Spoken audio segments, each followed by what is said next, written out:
Yo voy a hacer un breve repaso de lo que hemos hablado en la clase anterior. Una parte de lo que hablamos el sábado anterior lo vamos a volver a hablar quizás mañana, porque no quedó eso en la grabación y hay mucha gente que está pidiendo y queremos compartir con todos. Pero para los que están hoy por primera vez, ya estamos siendo como 30 en esta noche, gracias a Dios por eso, ¿sí? Y alguien más que debe andar por allá, pero ya somos un muy buen grupo. Y algunos de ustedes que no llegaron a la clase del sábado anterior y se encuentran con esta palabra aquí, escatología, esa es una palabra compuesta, una palabra griega. La palabra eschato significa último, y lo que tenemos al final, logía, eso habla de tratado, de documento, y a veces habla de conocimiento. De manera que nuestra materia es un tratado, un documento acerca de los últimos tiempos. A veces simplificamos y nosotros decimos que queremos hablar sobre eventos futuros, o a veces lo expresamos usando profecía bíblica. Lo que hemos hablado el sábado anterior era sobre la venida de nuestro Señor.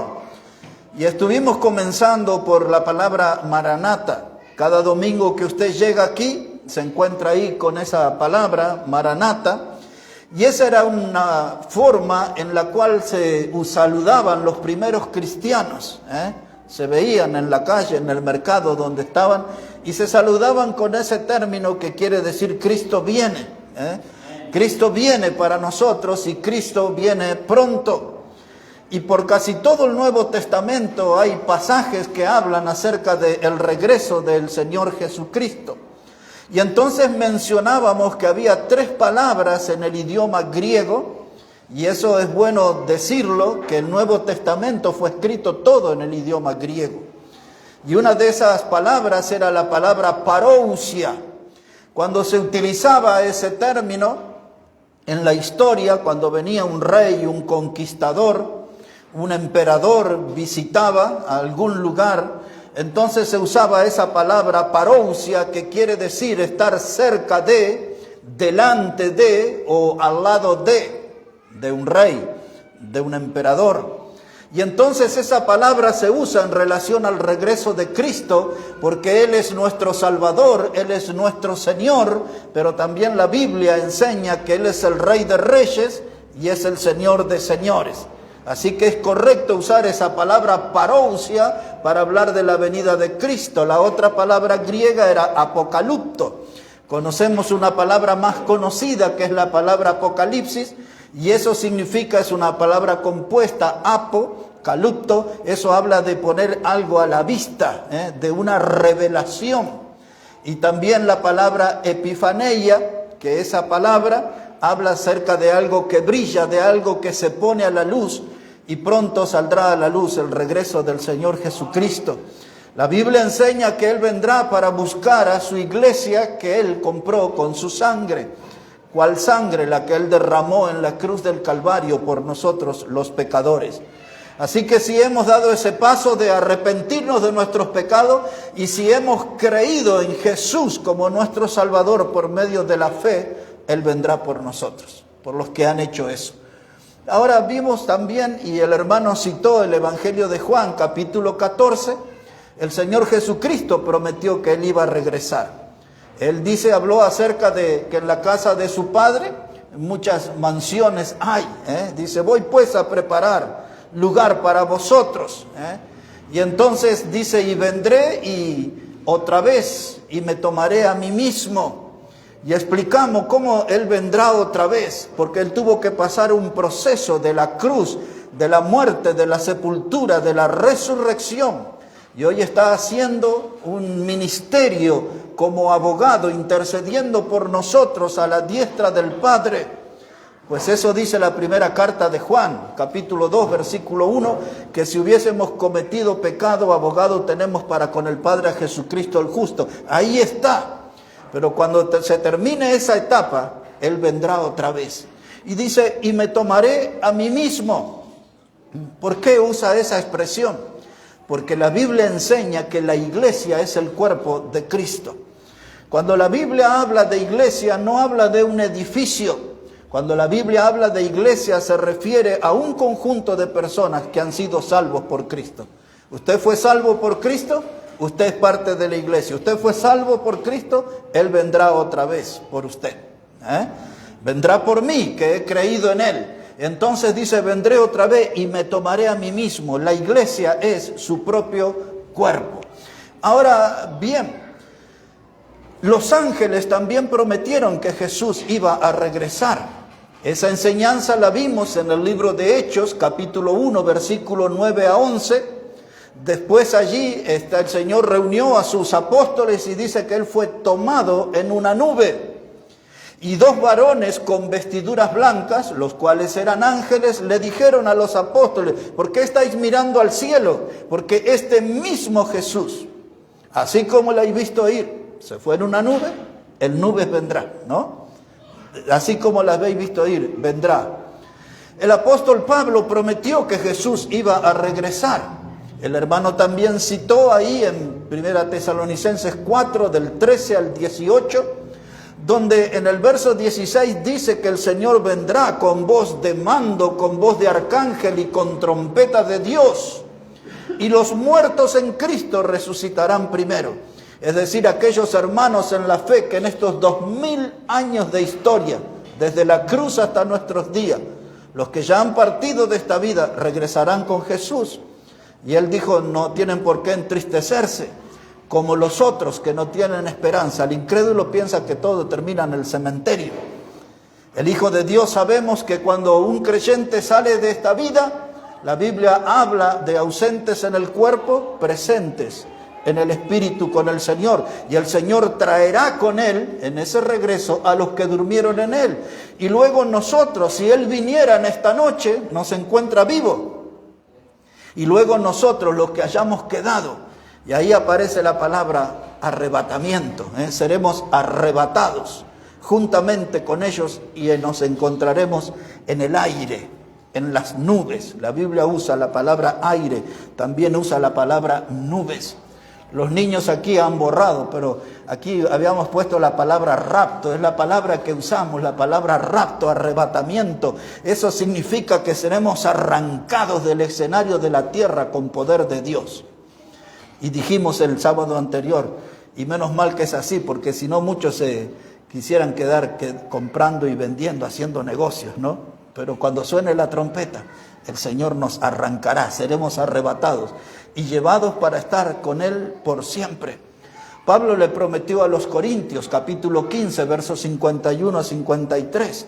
Él les dijo, en un momento, en un abrir y cerrar de ojos, cuando suene la final trompeta, y hablamos de que hay un grupo de cristianos que creen que la iglesia pasará por la mitad de la tribulación cuando suene la séptima trompeta de juicio, que ahí vendría el Señor.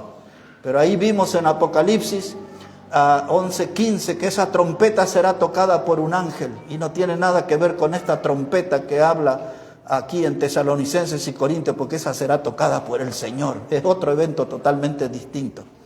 Aquellos que creen que la iglesia pasará por la mitad de la tribulación y otros que piensan que pasará por 7 años de tribulación, ellos están esperando al anticristo. Nosotros estamos esperando a Cristo que venga en las nubes, como lo prometió. Le estamos esperando a Él. Ahora Pablo le dijo a los corintios que aquellos que estábamos en el cuerpo, todos necesitábamos ser transformados, un cuerpo glorificado, ¿no? Y también el escritor a los hebreos dijo en el capítulo 10, verso 37, un poquito de tiempo y el que había de venir vendrá y no tardará. Cristo viene, hermanos, y viene pronto. Y tenemos que estar en esa dulce espera. Pues así lo expresé el sábado anterior, la dulce espera es la que Pablo le habló a los Filipenses, capítulo 3, verso 20, que él dice, porque nuestra ciudadanía es celestial, de donde esperamos al Salvador. La dulce espera. Está la iglesia esperando a su Salvador. Deberíamos estar nosotros, hermanos, pensando en ese encuentro con Cristo. Y dice que todo aquel que tiene esta esperanza en Él se purifica a sí mismo como Él es puro. Esa debe ser nuestra actitud. Eso habla Juan en su primera carta, capítulo 3, verso 3. Estoy diciendo todo lo que hablé el sábado anterior. Y también cité Santiago 5, versículos 7 y 8, dice que tenemos que tener paciencia hasta la venida del Señor, así como el labrador espera del fruto. Y dice que tenemos que nosotros fortalecer nuestros corazones, y agrega, porque la venida del Señor se acerca. La Biblia siempre transmite ese mensaje de esperanza. Lo que no cité el sábado anterior fue Apocalipsis capítulo 22, el verso 6 y 7, dice Jesús: he aquí que vengo pronto. Apocalipsis 22, verso 12, dice el Señor: he aquí que vengo pronto y mi galardón conmigo para recompensar. Apocalipsis 22, 20 dice: ven en breve, ven Señor Jesús. La Biblia da ese mensaje de esperanza. Cristo viene pronto. Cuando hablamos del regreso de Cristo, hablamos del regreso inminente. Usamos esa palabra, la palabra inminente, que Él quiere decir, Él vendrá de un momento a otro. Hay algunos que utilizan la palabra súbito, el regreso súbito, y esa palabra también es correcta. Explicaba el sábado, a veces a una persona cae, muere, y dice: ¿qué pasó? ¿De qué murió? Muerte súbita, dice el doctor. Así, en un momento. Así será la venida del Señor también, en un momento. Así que tenemos que estar preparados por eso. Y hoy vamos a estar hablando sobre 4 caballos en el horizonte. Ese va a ser nuestro tema hoy, 4 caballos en el horizonte. Y ustedes están ahí en Apocalipsis 6, y yo, para refrescar la memoria, yo les voy a leer Mateo capítulo 24, solo para refrescar la memoria de ustedes, porque Mateo 24 está conectado a Apocalipsis 6.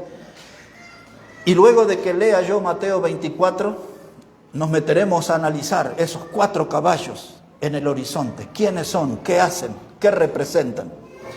Así que dice así, hermanos, la palabra de Dios. Lo que le voy a leer primero es Mateo, el capítulo 24, versículo 4.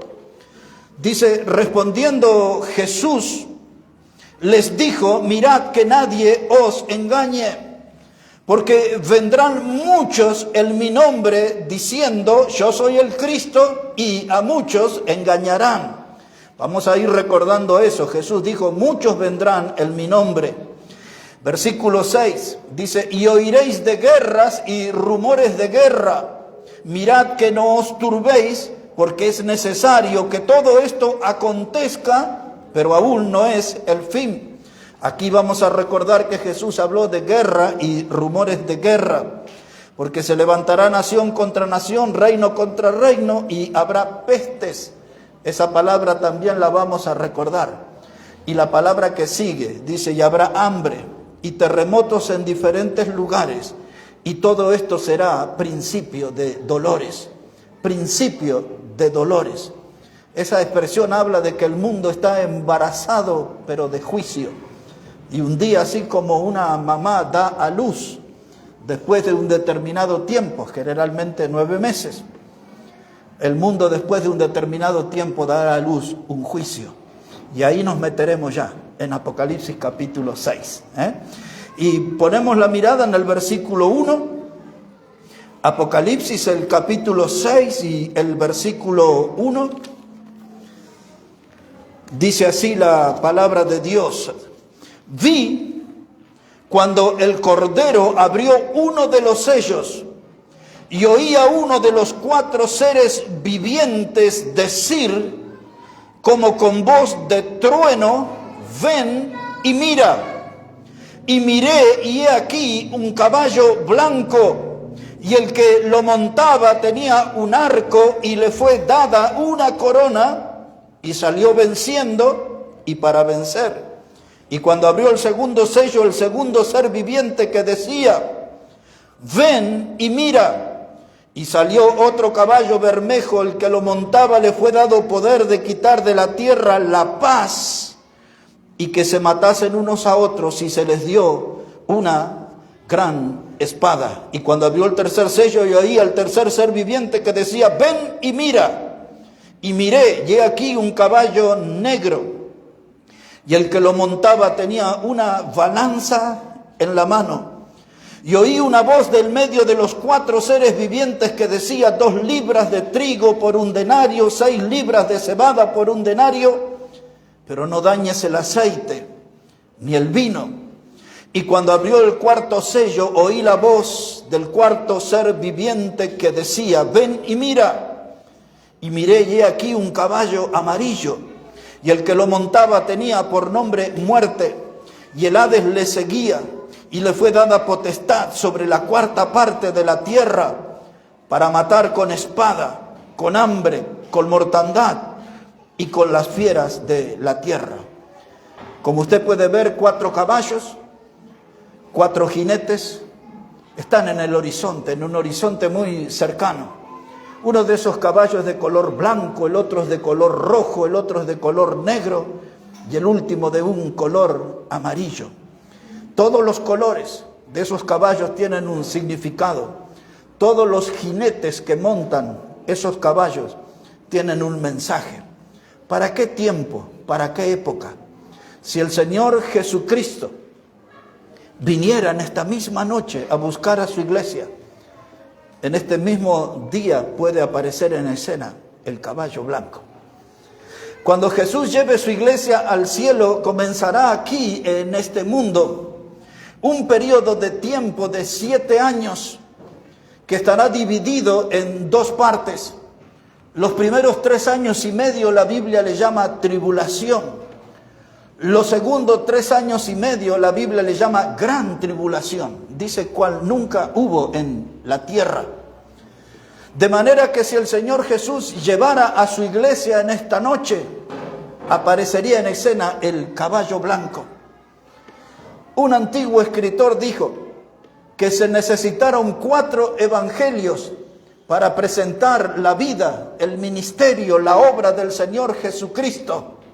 Y ese mismo escritor dijo, se precisaron 4 caballos para mostrar las diferentes etapas del anticristo.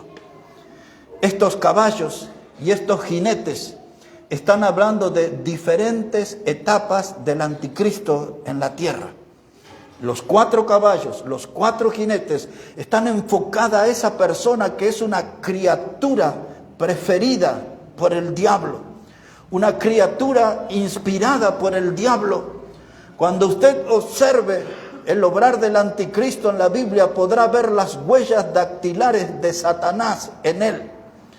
Es la persona que él dirige, el que él manda a la escena. Y ahí está reflejado el anticristo en esos 4 caballos y en esos 4 jinetes. Lo que nos llama la atención es que él dice que él viene en un caballo blanco. Y generalmente el caballo blanco y el color blanco está relacionado con la pureza y con la santidad. Pero este hombre viene trayendo una pureza que no es real. Y viene él para ofrecer una paz al mundo que no es real. Cuando él aparezca, él pondrá en orden la economía del mundo, que como todos sabemos ya es un caos. Y él va a venir para poner en orden y va a haber un tiempo de prosperidad en la tierra. Este hombre sabrá dar una explicación.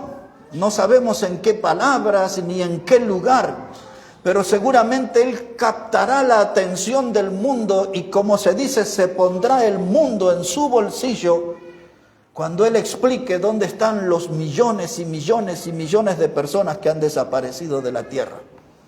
¿Qué explicación dará? Su mensaje es convincente. La gente encontrará tranquilidad en sus palabras.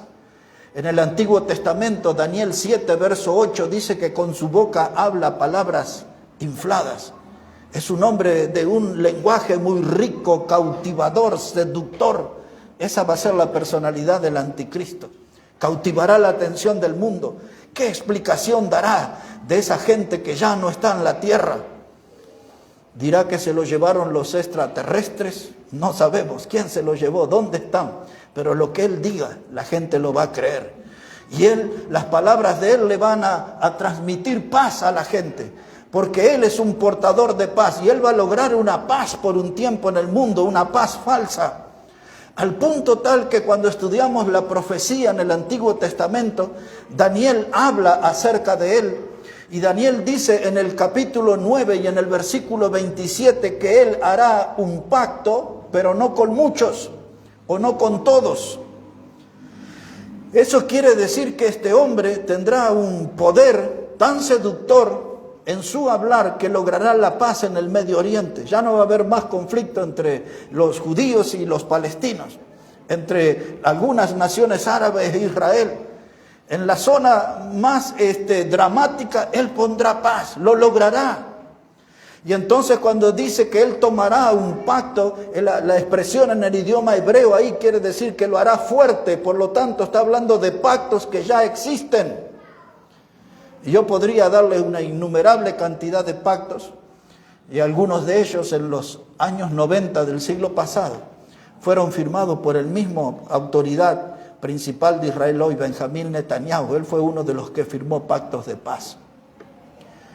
Hubo pactos de paz de Israel con la OLP, que es la Organización de Liberación de Palestina. Tuvo su líder más resonante, se llamaba Yasser Arafat. Hubo muchos pactos, pero no están funcionando. Es más, con certeza decimos que más gente ha muerto bajo la existencia de los pactos que cuando los pactos no existían. Y él aparecerá en la escena y dirá, tráiganme esos pactos.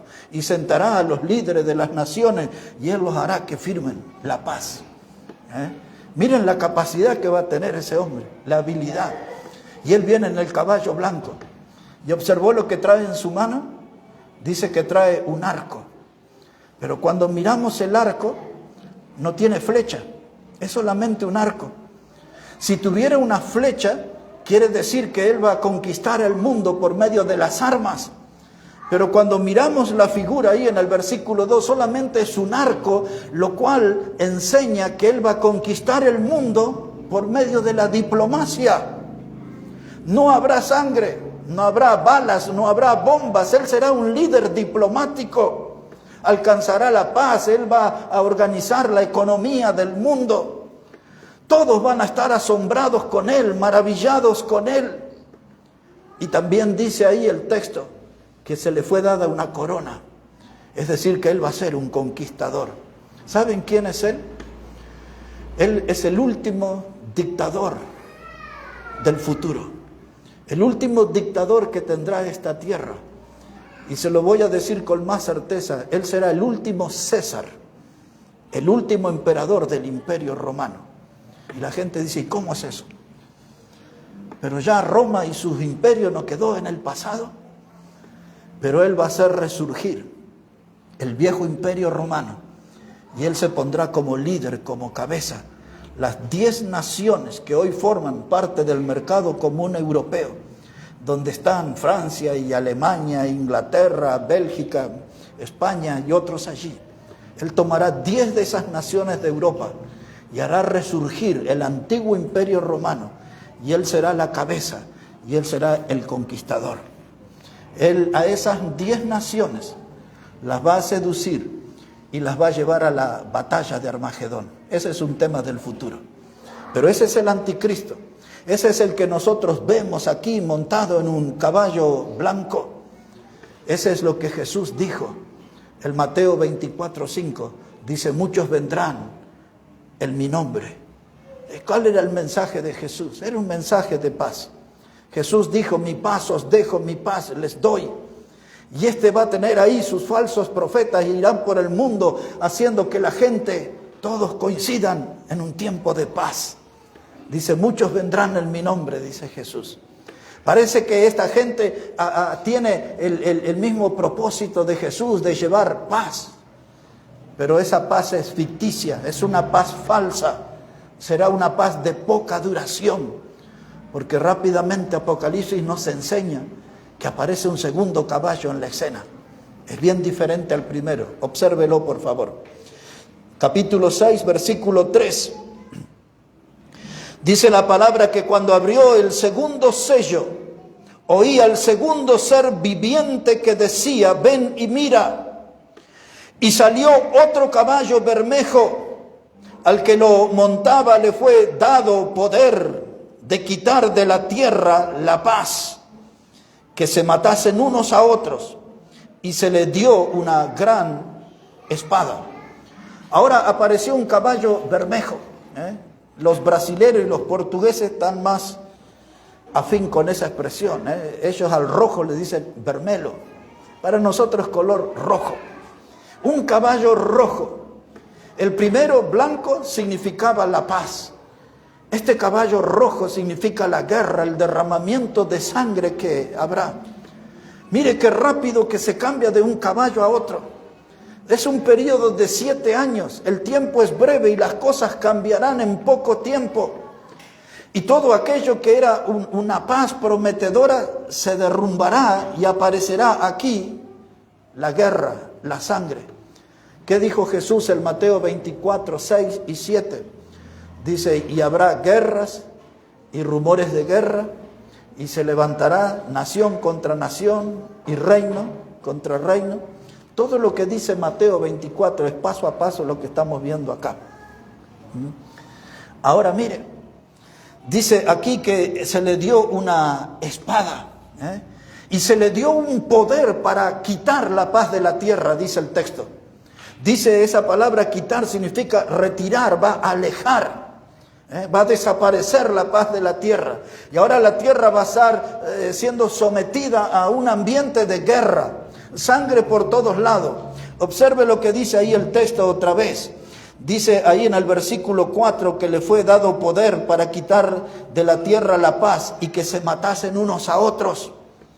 Aquellos que estudian el idioma griego dice que esa palabra matasen unos a otros es la palabra asesinato. Que se debería traducir así, asesinato.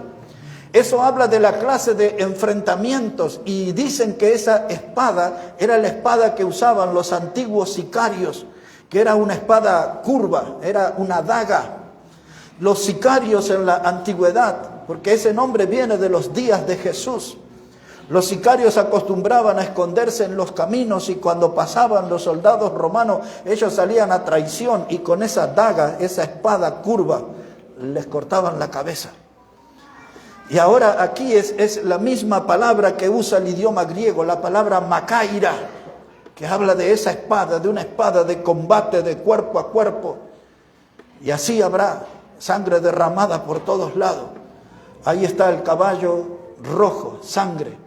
Y ahí está el jinete, tiene una gran espada. Esos días que vendrán sobre la tierra serán días terribles. Es la etapa donde el anticristo comenzará a hacer sus primeras manifestaciones como el gran dictador mundial. Ahí ya algunos los comenzarán a mirar con cierta sospecha. ¿Cómo ha cambiado este hombre que proponía paz y que hablaba tan bonito? Ahora resulta que se desata la guerra, muertes por todos lados, el planeta siendo testigo de grandes masacres, hermanos, que habrá. Y ahora aparece en la escena un tercer caballo. Vamos a dar una mirada. Versículo 5. Dice, cuando abrió el tercer sello, oí al tercer ser viviente que decía, ven y mira. Y miré y he aquí un caballo negro, y el que lo montaba tenía una balanza en la mano. Esa palabra balanza se traduce como yugo, también habla de una unión ahí, una balanza. Ahora este caballo negro, el blanco significaba la paz, el rojo significaba la sangre y la guerra, y este caballo negro significa el hambre. La palabra que se usa es la palabra inanición. Quizás algunos de ustedes no la han oído. Cuando alguien muere de inanición, ese se murió de hambre, el color negro. No quiero que saque su dedito de aquí, de Apocalipsis capítulo 6, pero quiero hacerles una invitación, porque esto no estoy hablando yo en sentido figurado, ni estoy yo explotando mi imaginación, yo estoy diciendo lo que la Biblia dice, porque la Biblia habla del color negro relacionado con el hambre. Y quiero mostrarles eso, no pierdan este capítulo 6. Y vayamos un momento al libro de las Lamentaciones de Jeremías. Después del libro de Jeremías viene el libro de las Lamentaciones. Y allí vamos a dar una mirada en el capítulo 4, versículo 8. La intención es mostrarle la relación directa entre el color negro y el hambre. El libro de Lamentaciones, entonces, el capítulo 4, El versículo 8, esa va a ser la primera mirada que vamos a hacer. Después de Jeremías, ahí encuentra el libro de las Lamentaciones. Ahora escuche cómo dice la palabra de Dios, Lamentaciones, capítulo 4, versículo 8. Dice la palabra: oscuro, más que la negrura es su aspecto. No los conocen por las calles. Su piel está pegada a sus huesos, seca como un palo.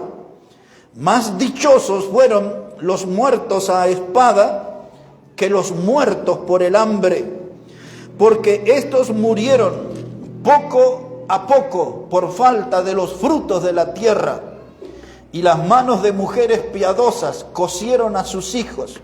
Sus propios hijos les sirvieron de comida en el día del quebrantamiento de la hija de mi pueblo. Para los que no saben, el pueblo cerró el corazón a la palabra de Dios, desobedeció a Dios, se rebeló con Dios. El pueblo desaprobó al predicador Jeremías, aunque era el mejor predicador. El pueblo rechazó el mensaje de Dios y finalmente terminó rechazando a Dios. Comenzaron rechazando al predicador de Dios, luego rechazaron la palabra de Dios y finalmente rechazaron a Dios. El resultado de esas rebeliones fue que les tocaba 70 años de cautiverio en Babilonia. Los días iban a ser difíciles, vendrían días de hambre. Este libro de Lamentaciones es terrible. Los líderes espirituales, sacerdotes, comiendo de la basura en las esquinas. Y llegamos a una situación como la del tramo final, de que las madres cocinaban a sus hijos y se los comían. Leímos bien, ¿eh? Terrible. Pero aquí está el color negro. Dice que en ese tiempo esa gente que se había opuesto a Dios, usted los miraba en la calle. Y dice ahí el versículo 8 que hemos leído, dice: oscuro más que las negruras era su aspecto. Dice: no los conocen por las calles, su piel está pegada a sus huesos, seca como un palo. Más dichosos fueron los muertos a espadas que los muertos por el hambre. Ahí está hablando del hambre. Dice que la palabra de Dios, que el aspecto de esa gente, el color de su piel estaba oscuro. La piel se pegó a los huesos, no comían. Era gente que tenía hambre y se notaba no solamente por su flaqueza, sino por el color oscuro de su piel. Dice que fue más leve aquellos que le atravesaron con una espada y murieron en el momento. Pero mayor sufrimiento fue los muertos por el hambre. Todo esto nos pone en perspectiva de ese caballo negro, de lo que sufre el ser humano. Pero un poquito más aquí en Lamentaciones capítulo 5, versículo 10. Lamentaciones, el capítulo 5, verso 10. Estoy usando estos textos para enseñar lo que la Biblia dice, que el negro es un color relacionado con el hambre. Dice aquí, capítulo 5, versículo 10. Dice: nuestra piel se ennegreció como un horno a causa de ¿qué cosa dice? Del ardor del hambre. Apareció el hambre y el color de la piel fue cambiando, se oscureció como un horno. Cualquiera de ustedes que ha visto o que tiene en su casa un horno de barro, tiene siempre la boca oscura, ¿no? Así era la piel, se oscureció, se ennegreció por causa del hambre. Entonces no tenemos ninguna duda de la conexión del color negro con el hambre. El caballo que estamos hablando en Apocalipsis capítulo 6 es de color negro. Y ahora entramos en ese capítulo de nuevo y ponemos la mirada en el jinete. Y el jinete dice que tiene una balanza en su mano. Esa balanza significa que en esos días de hambre la comida va a ser racionada. Es decir, que va a haber una gran escasez, serán días de mucha miseria. La gente realmente estará desesperada buscando un bocado. Y aquellos pocos que tengan trabajo por esos días. Y quiero recordarles esto: si el Señor viniera a buscar a su iglesia hoy, esto comenzaría en muy poquito tiempo. En muy poquito tiempo. No estoy hablando de algo lejano, de siglos.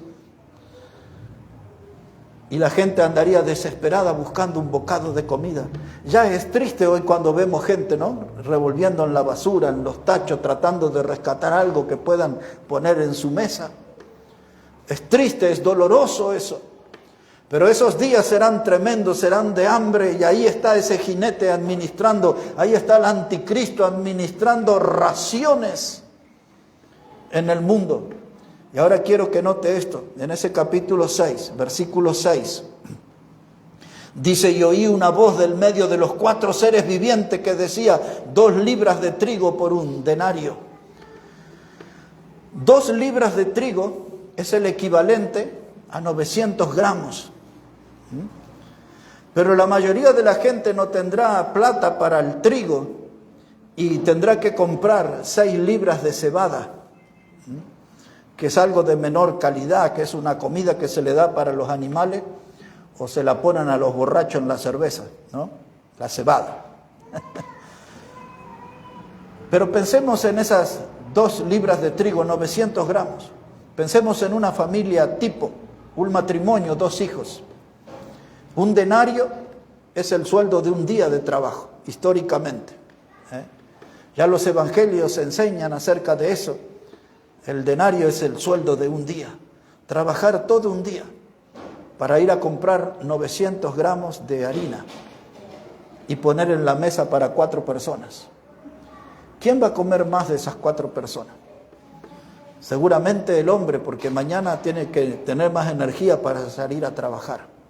¿Y qué le va a dar a sus hijos? Migaja. ¿Qué le va a dar a su esposa? Migaja. Y hermanos, no solo de pan vivirá el hombre, necesita algo más. Todos los días pan, un poco de pan, y trabajar y venir cansado y que el dinero alcance para eso. Dice ahí: no toques el vino y no toques el aceite, porque esos son elementos de privilegio. El hambre, hermano, ya está invadiendo el mundo que vivimos hoy. Y hay algunos que lo toman como una señal de este tiempo que se aproxima. Las estadísticas indican que ya exactamente la mitad de la población de este mundo se acuesta con hambre. Los días que estamos viviendo ahora, el hambre está por todos lados. Aquí ya en el país de la abundancia que nosotros vivimos, tenemos más del 40% de la población de pobres. Tenemos 5 millones de personas que en la estadística figuran como indigentes. Son personas que no alcanzan a comer todos los días. No tenemos que andar buscando ejemplos lejanos del mundo aquí, en el país que es conocido y mencionado como el granero del mundo. El país que hoy está produciendo alimento para 400 millones de personas, que es lo que se exporta y se vende, no puede mantener a sus 47 millones que tiene fronteras adentro. El hambre está a la vuelta de nuestra casa, en la esquina de nuestra casa. El hambre nos viene pisando los talones. La situación es grave. En aquellos días será peor. Será peor. La comida racionada. Y cuando hablamos de esto, eso golpea nuestra memoria cercana. El día 20, no sé cuándo fue 20, se cumplió 4 años cuando se escuchó la voz de un presidente y dijo: ahora nadie más puede salir a la calle. La cantidad, cientos y cientos, miles de negocios que se cerraron. Dueños de restaurantes tenían que hacer fila para comer. Gente que había tenido su empresa, sus pequeños emprendimientos que le llaman pymes, haciendo filas en algún comedor para que le dieran de comer. Los miles y miles de negocios que se fundieron aquí en nuestro país. Y luego vino el encierro. ¿Sabe qué, hermanos? Todo eso que se vivió ahí, yo prediqué el año que pasó, que fuimos con la iglesia a Máximo Paz. Uno de los 2 mensajes que prediqué se llamaba El Gran Ensayo. El Gran Ensayo. Porque esto ya se probó en el mundo y nosotros lo vimos acá y les dio resultado. Y entonces aquí empezamos a escuchar cosas que en esos días no se van a oír. Quédate en casa. Perdone que les torture la memoria con lo que nos tocó vivir.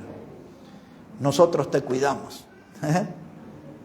No tienen para comer, te vamos a dar algo que se llama IFE.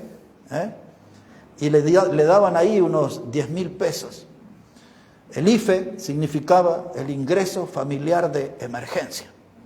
Pero no todos tuvieron acceso a eso. Y los que recibieron el IFE comieron una semana. La gente estaba realmente desesperada. Porque el anticristo, hermano, me gustaría que pudiera retener esto que les voy a decir. Él va a transformar ese mundo en un gran campo de concentración. Otra vez, Él va a transformar el mundo en un gran campo de concentración, con personas numeradas. Eso fue lo que hicieron los nazis en los días del Holocausto. Sellaban a las personas, le ponían número. Usted ya sabe acerca del 666 y todas esas cosas. Y la gente vivía en guetos, encerrados. ¿Qué novedad es para nosotros? A nosotros nos encerraron 9 meses, hermano. ¿Acaso no recuerda usted que había ciudadanos que eran esenciales y no esenciales?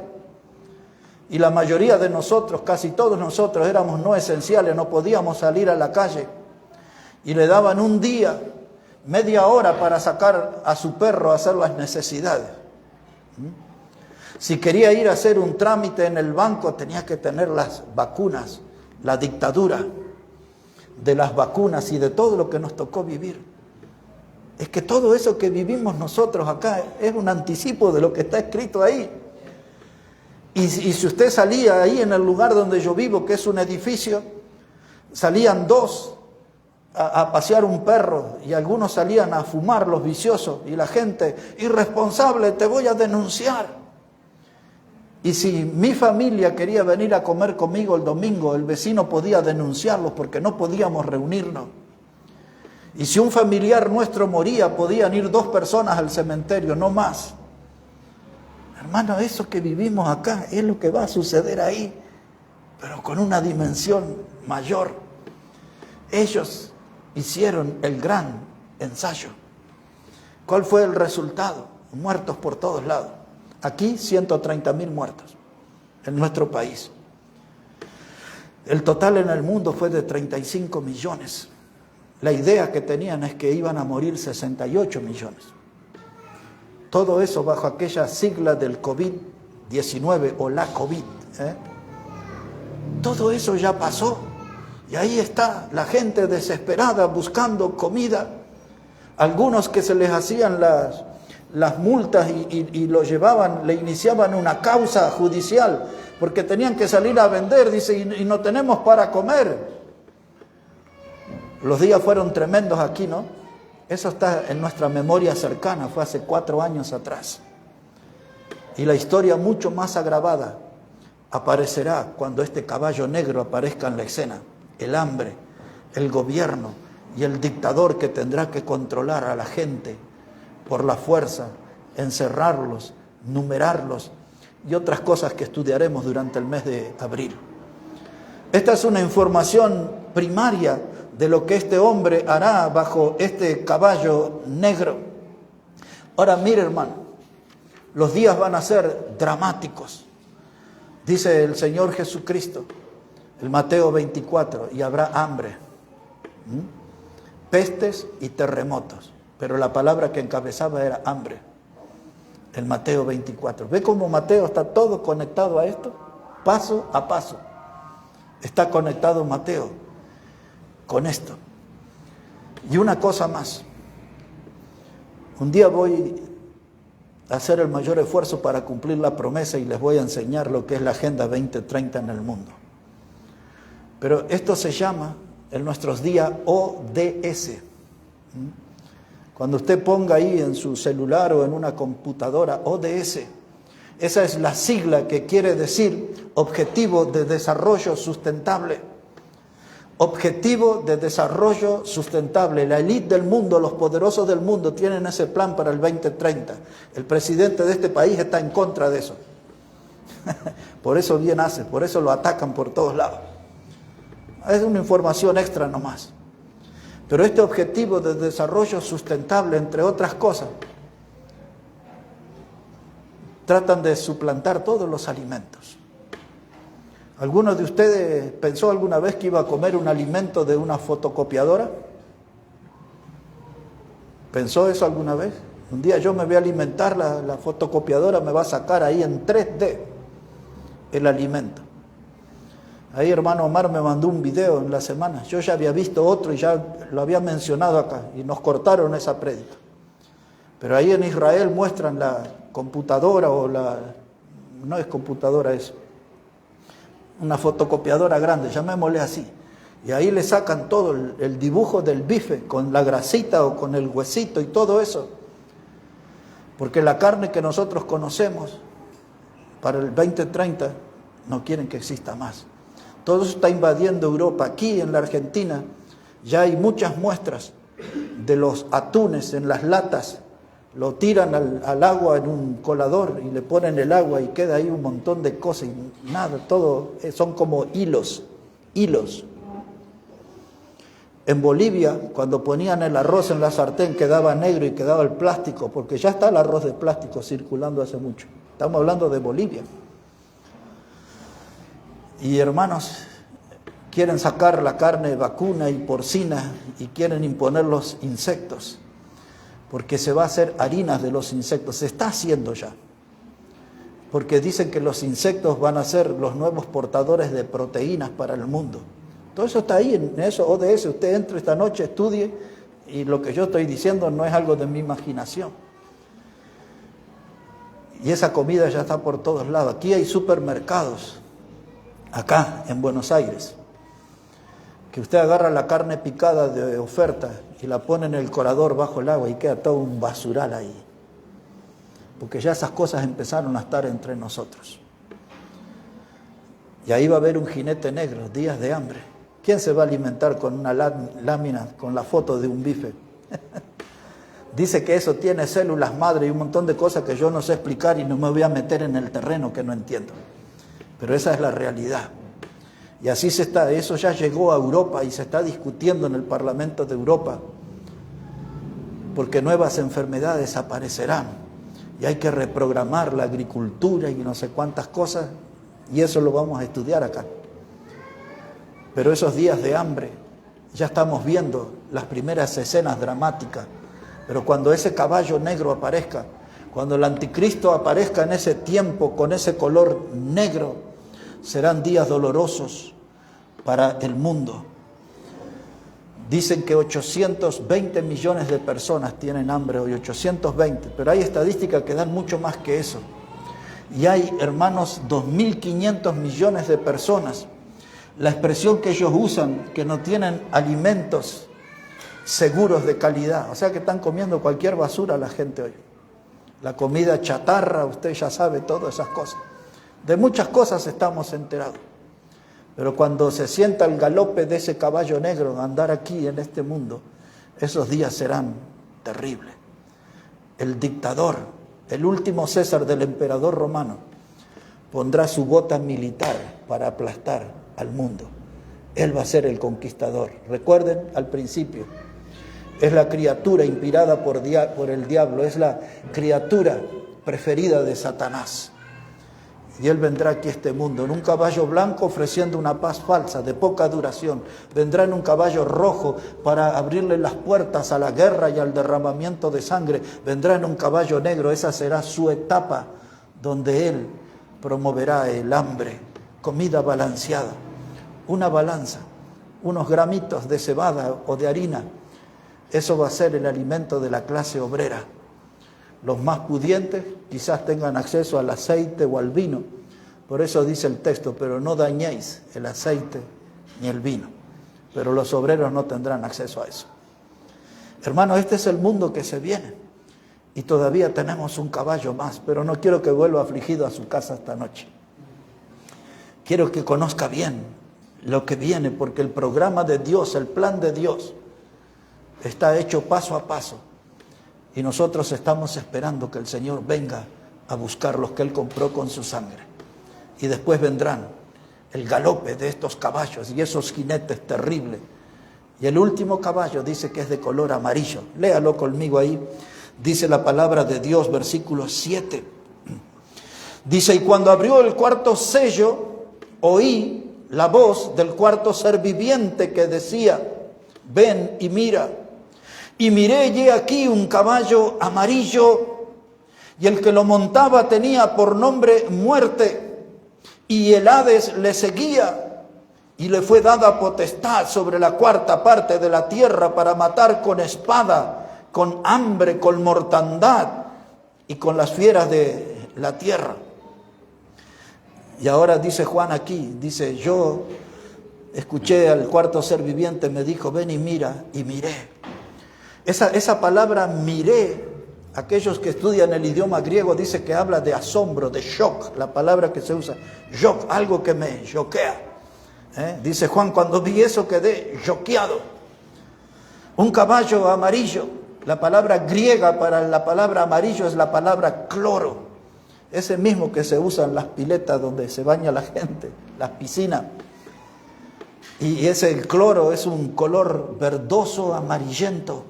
Es el color de la palidez, de la muerte. Y justo sobre ese caballo, del color de la muerte, viene sentada la muerte. Ese es el jinete. Ahora, eso no es un esqueleto. Aquellos que estudian dicen que esa figura a Juan tomó de esos días porque cuando estaba el circo romano y se llenaba ahí de espectadores porque los césares le ofrecían pan y circo al pueblo para divertirse y eran la lucha de los gladiadores. Dice que venía alguien disfrazado de la muerte y se paraba frente al César que estaba en la tribuna y le decía, salve César, nosotros los gladiadores venimos a brindarnos hasta la muerte. Era un hombre disfrazado, un personaje. Y algunos de los más antiguos estudiosos de la Biblia dicen que hace referencia a ese personaje. No es un esqueleto, sino que es algo que está disfrazado de la muerte, pero tiene un socio. ¿Notó? Que dice, y el Hades venía con él. Usted ya ha escuchado y ha visto de la muerte que hablan como la parca. Y de la muerte y la parca viene con su guadaña. Y esa es la figura de la muerte con su guadaña, cortando, abatiendo gente. Y la palabra Hades es la palabra tumba y es la palabra infierno también en el idioma griego. Porque cuando aquel hombre rico de Lucas capítulo 16 murió, ese hombre despertó en el Hades y él dijo que era un lugar de tormento. 3 veces dice ahí en Lucas 16 del 19 al 31, 3 veces dice que era el Hades un lugar de tormento. Y ahí viene el Hades, la tumba, viene recogiendo todo lo que la muerte va, persona tras persona, y el Hades los va ahí. Tremenda la figura, ¿no? Esa figura después aparece en Apocalipsis 20, en el trono blanco. El Hades y la muerte, socios, nunca están divorciados, siempre andan juntos. La muerte con su guadaña, derribando gente, y el Hades albergándolos. Y aquí está. Este caballo amarillo, el que lo montaba tenía por nombre Muerte y el Hades le seguía y le fue dada potestad sobre la cuarta parte de la tierra. Escuche eso. Hoy estamos casi llegando a los 8.000 millones de habitantes en el mundo. Quiere decir que la cuarta parte que ellos van a matar son como 2.000 millones de personas. La cuarta parte de la tierra. Vienen días tremendos, ¿no? Pero usted y yo no vamos a estar acá, ya vamos a estar con el Señor en su presencia, porque Él ya nos llevó aquí. Ahora, ese caballo blanco que les nombré es el que inaugura la semana número 70 que habló el profeta Daniel en el Antiguo Testamento. Hay muchas cosas que yo no quiero darles en esta noche porque es demasiada información para ustedes, pero en abril vamos a una vez que ustedes se vayan familiarizando, porque muchos hasta están escuchando por primera vez esto. Entonces para algunos esto es como chino, no sé qué está hablando, no sé qué está diciendo. Pero ahí está todo frente a nuestros ojos. 4 caballos, 4 jinetes, 4 etapas diferentes, tremendas de lo que el anticristo hará en este mundo. Y dice ahí la palabra de Dios, hermanos, ya voy a ir llevándolos al final. Dice, y el Hades le seguía, y le fue dada potestad sobre la cuarta parte de la tierra para matar con espada, con hambre, con mortandad y con las fieras de la tierra. Ya vimos, hermanos, el caballo rojo, bermejo, tenía una espada, y ahí para matar con espada. Y luego vimos el caballo negro, ahí aparece la palabra otra vez, hambre. Y luego aparece la palabra mortandad. Mateo 24:7, en la trilogía dice Jesús que vendrá hambre, pestes y terremotos. Y ahí está la palabra mortandad en la Biblia. Cantidad de veces aparece con la palabra peste o pestilencias. Y entonces una de las últimas pestes que nos conmovió fue la del COVID-19. Fue lo que puso al mundo en alerta, al mundo entero en alerta. Hablaban que era de la sopa del murciélago, ¿se acuerda? Perdónenme que le traiga todos esos recuerdos. Pero decían que había empezado en una ciudad en China, Wuhan, algo así, que alguien tomó sopa de murciélago y cosas así. Y luego otros dicen que esto era un virus que se escapó de un laboratorio y que esto fue hecho a propósito y todas las cosas que se dicen. Pero también está el ébola, que es una enfermedad de los murciélagos de la fruta en el África. Y muchas de esas enfermedades, hermanos, traen bueno, no me sale el término ahora, hemorragias internas. Y la gente muere de manera tremenda en medio de dolores. Y tenemos cantidad de enfermedades en nuestro mundo, el cólera por las aguas servidas, infectadas. Y acá en La Matanza y todo esto tenemos esas clases de agua. El 80% de la población de los casi 14 millones no tiene cloaca, no tiene agua potable. Acá donde estamos viviendo nosotros. Contaminaciones, las enfermedades que transmiten las ratas, el hantavirus. Y luego también está, quiero pronunciar bien, no me recuerdo si tengo ahí su nombre, si no lo digo yo, leptospirosis. Eso, así entre paréntesis, se los digo a todos ustedes que toman latitas, voy a decir de gaseosa, espero que no tomen latitas de cerveza, ¿no? Pero cuando usted tome una latita, una gaseosa, lo que sea, tiene que limpiar bien eso. Porque en los depósitos donde ponen eso, ahí van las ratas y hacen su orina y mucha gente muere por tomar de la latita. La estopirosis es una de las causas mayores de muerte en el mundo. El hantavirus, como le dije, todas esas cosas tienen que ver con el orín de las ratas. Y aquellos que van a morir por la espada, de esos cadáveres saldrán, hermanos, bacterias mortales. La Primera Guerra Mundial, que terminó en el año 1914, dejó 20 millones de muertos en los campos de batalla y dejó casi la misma cantidad de muertos por la infección de los cadáveres. La Segunda Guerra Mundial se manejan dos cifras, la más firme es de 80 millones de muertos entre soldados y civiles, pero hay algunos que tienen una estadística que supera los 100 millones de muertos. Pero casi la mitad de esa gente murió por las infecciones que salieron de los cadáveres, de los cuerpos muertos. Y aquí están la muerte, el Hades, y dice aquí están los que van a morir por la espada, por el hambre, por las pestes, pero la palabra que usa aquí es mortandad. Hay tantos virus en nuestros días, tantos virus hay, que cuando les predique de Mateo 24 se los voy a contar todos los virus que hay en nuestro tiempo. Cosas terribles. Y dice aquí una palabra novedosa. Dice que los muertos serán por las fieras. Y ahora aquí se nos abre un panorama. Dice la palabra de Dios, no lo vamos a buscar, solo lo quiero mencionar, de Segunda de Reyes 17:25, un rey asirio, ahí se rebelaron con Dios y Dios les mandó leones y los leones se los comieron, ¿no? También Dios mandó avispas. En el libro de Josué, eso es en el libro de Éxodo. En el libro de Éxodo 23, 28, en el libro de Josué habla que Dios mandó tábanos. Tábanos aparecen allí. Y ¿saben qué, hermanos?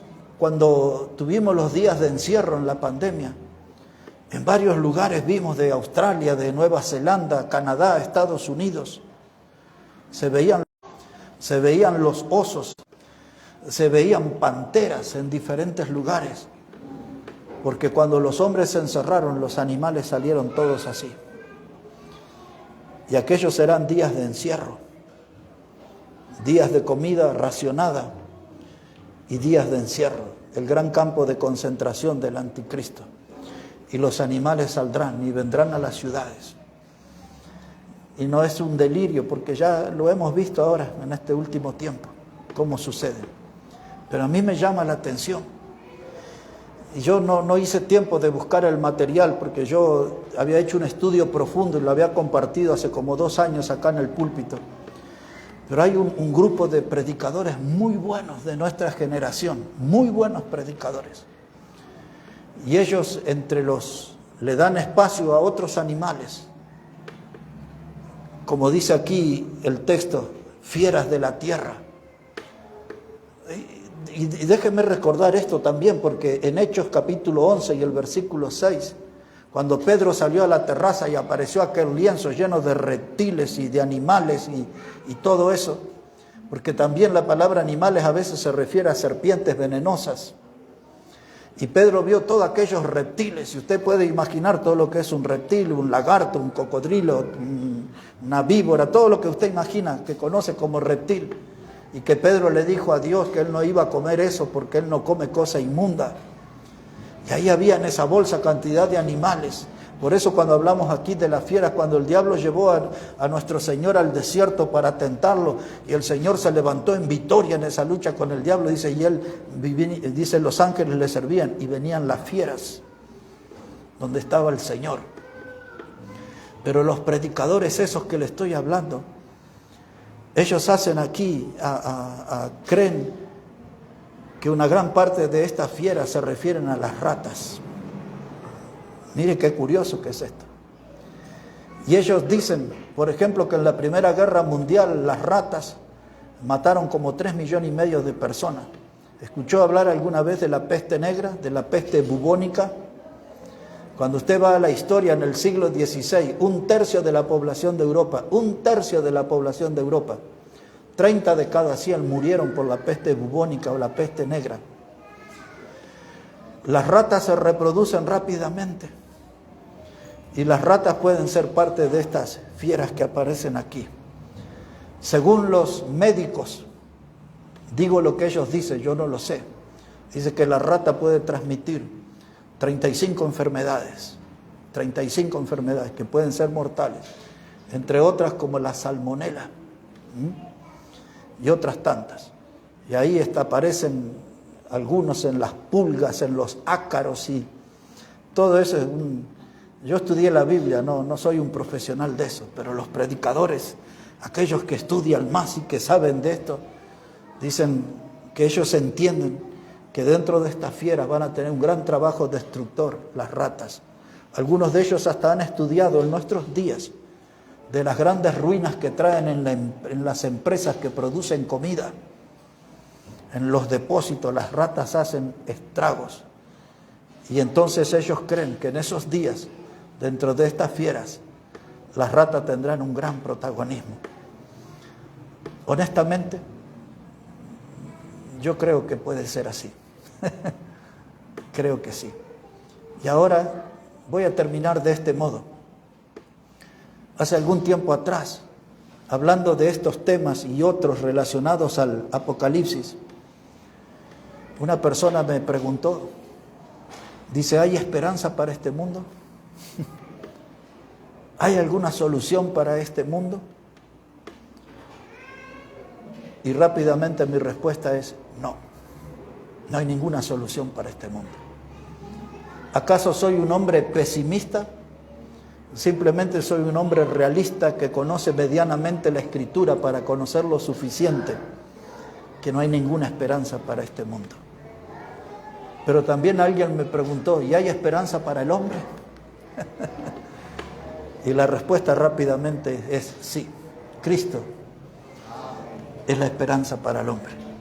Cristo es el refugio para el hombre. Cristo es el que nos librará de la presencia de estos caballos y estos jinetes.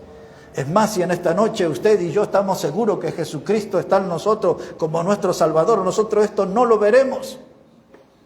Esto no pasará. Aunque les dije que hay algunos cristianos que están esperando al anticristo y entonces van a ver ellos eso. Pero si las cosas son como nosotros vemos aquí en la palabra, Cristo es nuestro refugio y Él nos librará de la ira venidera, dice la Biblia. En el capítulo 1 de Tesalonicenses, versículos 9 y 10, dice, Él nos librará de la ira. ¿Sabe qué, hermano? Tenemos que tener un corazón más agradecido con el Señor. Esto que hemos hablado aquí en esta noche son algunas de las cosas de las que Cristo nos libró. Hablé de 4 sellos en esta noche. Son 7 sellos de juicio. Si usted sigue el sello que sigue, ahí va a encontrar gente muerta por creer en Dios. Y el sello que sigue después es el mega terremoto que vendrá sobre el mundo. Todo esto en este capítulo 6. Y después habrá un sello más. Son 7 sellos, son 7 juicios tremendos. Estos 4 caballos y estos 4 jinetes son parte de ese juicio que vendrá como parte de la ira de Dios sobre ese mundo. Y luego vendrán 7 copas de ira que serán descargadas sobre este mundo. Y eso no será todo, serán 7 trompetas de juicio que vendrán al final. Todo llegará en esos 7 años de que la iglesia de Cristo estará en el cielo con el Señor. La semana próxima vamos a tener una conferencia por Semana Santa de 3 días. Y luego del fin de semana, en abril, empezamos firme a meternos ya en profundidad en estos temas. Lean la Biblia, hermano. Y algo tiene que tocar en nuestra fibra íntima esto. No nos podemos ir solamente con el conocimiento, sino que tenemos que irnos con el sentimiento de que algo tenemos que hacer por este mundo que está perdido.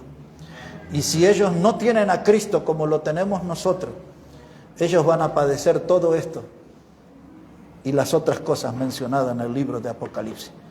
Es decir, que la lección que hemos tenido aquí en esta noche es un llamado para ponernos bien con Dios y ponernos en la fila para tomar la cruz y seguir al Señor, y para tomar el compromiso de levantar la voz y hablarle a este mundo que Dios les ama y que Dios quiere perdonar su pecado, lavar su pecado en la sangre preciosa de Cristo.